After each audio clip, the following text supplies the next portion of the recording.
Hello' guys, আসসালামু আলাইকুম, নমস্কাৰ। আন্দাজামিনী ব্লগ এডাল আপোনালোকৰ ওচৰলৈ আহিলে দেখিছেনে। ৰাতিপুৱা শুই উঠি মই আগত ফাৰ্ষ্ট চাহ খাই লৈছোঁ। তো আৰু যিহেতু আজি মই চুটকিতে কাম কৰিম, তো সেইটো কাৰণে মই ফাৰ্ষ্ট চাহ খাই লৈছোঁ। তো এইফালে আহি গ'লোঁ মই বেডশ্বীটখন পাৰিবৰ কাৰণে। এইফালে মই বেডশ্বীট চুটকিত পাৰি ল'লোঁ, দেখিলেনে। তাৰপিছত বাচনখিনি আছিলে, বাচনখিনি মই জাপি ল'লোঁ।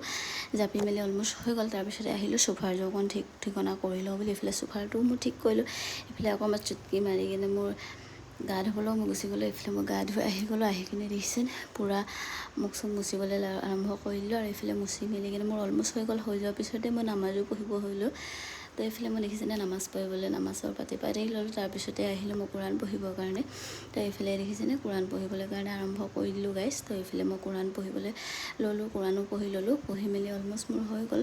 হৈ যোৱাৰ পিছতে কি কৰিছে, গধূলি সময় হয়। গধূলি সময়ত কি কৰিছোঁ দেখিছেনে, এইফালে যিহেতু ভণ্টিয়ে কালি কেকটো আনিছিলে, যিহেতু কাটা হোৱা নাই, তো ভাবিলোঁ আপোনালোকক লগত লৈ কাটোঁ বুলি কেনে। তো এইফালে দেখিছেনে কেক কাটিবলৈ কেনে আৰম্ভ কৰিলোঁ। আৰু এইফালে দেখিছেনে পূৰা ফাৰ্ষ্ট কেকটো ধুনীয়াকৈ মই দুফাল কৰি ল'লোঁ। তাৰপিছত এইফালে পূৰা কাটিবলৈ কাৰণে আৰম্ভ কৰি দিলোঁ। যিহেতু কাটি কিনে থৈ দিওঁ, নহ'লে বেয়া হৈ যাব।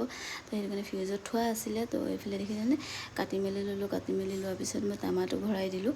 টেমাত ভৰাই মেলি ইয়াৰ পূৰা টেমাটো ভৰ্তি হৈ গ'ল। আৰু তাৰপিছত মই নিজেও ভাবিলোঁ গধূলি সময় চাহ একাপ খাওঁ, কেকেৰে চাহ একাপ খাওঁ। তো এইফালে কেক দি চাহ খাই ল'লোঁ। খাই মেলি একেবাৰে ৰাতিৰ সাজ বনাব লাগি গ'লোঁ। এইফালে দেখিছেনে ৰাতিৰ সাজত ডিম বনাইছোঁ আৰু এইফালে ভাজি বনাই আছোঁ। এইফালে মই পটল ভাজি বনাইছোঁ দেই গাইজ। তো আপোনালোকে কি বনালে কমেণ্ট কৰি জনাবচোন।